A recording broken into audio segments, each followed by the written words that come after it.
In 1905, the Partition of Bengal triggered the Swadeshi movement.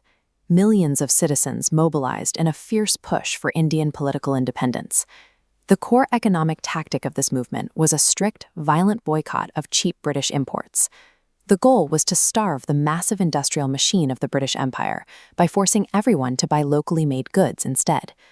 11 years later, the Nobel laureate Rabindranath Tagore published the novel The Home and the World. It stands as the definitive philosophical text dissecting the morality of that era. Tagore uses an intimate love triangle to map out a much larger national conflict. On one side, you have the quiet, traditional privacy of the home. On the other, the radical, ambitious demands of the world. Through this domestic lens, Tagore exposes how the movement's high-minded political ideals took a heavy toll on poor, lower-caste peasants, who simply couldn't afford the expensive local alternatives the boycotts demanded. Decades later, the legendary director Satyajit Ray released his 1984 cinematic adaptation. He took Tagore's highly internal, diary-based novel and meticulously translated it into a visual masterclass of Indian cinema. To really understand this pivotal moment in history, you have to choose between two masterworks. One offers poetic prose, the other striking cinematography. Both examine the exact same history, but they offer completely different experiences. That leaves you with a choice. How does swapping the page for the screen actually change the message you walk away with? Reading Tagore's novel requires a heavy cognitive investment. You are signing up for a dense exploration of moral philosophy and the dark side of nationalism. Watching Ray's film, on the other hand, asks for a couple of hours. In return, it delivers a highly perceptual, explicitly visual presentation of tragedy. Look at this quadrant chart comparing the two mediums. If we plot abstract and internal on the y-axis against concrete and external on the x-axis, the 1916 novel sits high up on the abstract scale. The 1984 film lands far onto the concrete side. Your decision comes down to a direct trade-off. You either spend time untangling a complex web of internal psychology, or you witness the immediate physical consequences of political actions. The novel is built entirely around three rotating first-person diaries. You hear from the ethical husband Nikhil, the fiery radical Sandip, and the torn wife Bimala. This polyphonic format forces you to inhabit their minds. You spend the whole book sorting through their personal biases, subjective truths, and deep self-deceptions. Ray tosses that internal format out the window. His film adaptation relies strictly on objective, linear visual storytelling.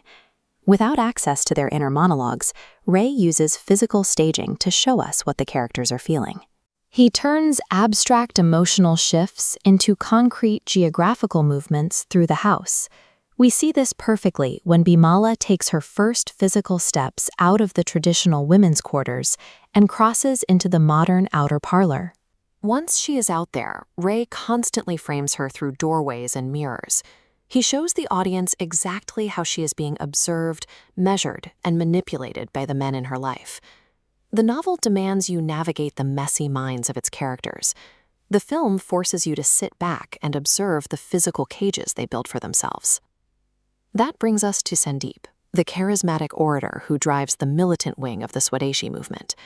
When you read Sandip's diary entries in the book, his rhetoric is intoxicating. He comes across as a hypnotic force of nature. But on screen, actor Soumitra Chatterjee strips away that grandeur. He plays Sandip as a petty, highly theatrical actor. This comparison matrix maps the exact translation. On the left, the book's fiery demagogue points to the film's hypocritical actor on the right, complete with nervous fidgeting. A new node highlights material hypocrisy. Sandip smokes expensive foreign cigarettes while commanding citizens to burn cheap cloth. We watch him flinch and twitch whenever Nikhil challenges him. Seeing those nervous tics exposes his radical ideology for what it really is, a mask covering his personal insecurity and greed. Literature allows political fanaticism to sound intellectually seductive. The harsh light of a camera exposes it as a performance. All of this tension finally breaks when heavy-handed tactics ignite severe communal riots. The elitist debate spills into the streets, leading to outright destruction. Tagore ends his novel abruptly. Nikhil receives a severe head wound in the riot. but the book closes without confirming if he survives, leaving Bimala's future up in the air.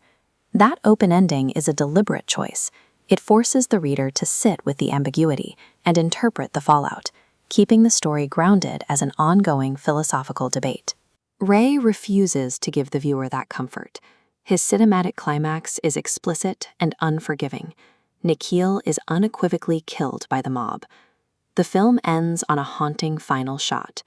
Bimala sits motionless, stripped of vibrant clothes, her head shaved, a traditional widow alone in the silence. The film pulls away the intellectual safety net. It forces you to look directly at the devastating, unavoidable physical cost of ideological fanaticism. Both versions deliver the exact same warning. When political movements treat people as disposable tools for a cause, they destroy the home in their attempt to win the world. To figure out which path is right for you, let's look at this decision tree based on your primary goal as a viewer. If you are an academic, a literature student, or someone who wants to untangle complex inner psychology, read the 1916 novel. It requires effort, but it gives you total access to the characters' minds.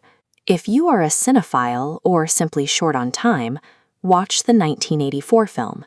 You will miss the internal monologues, but you gain the immediate, objective reality of the tragedy. Whichever medium you choose, the takeaway remains.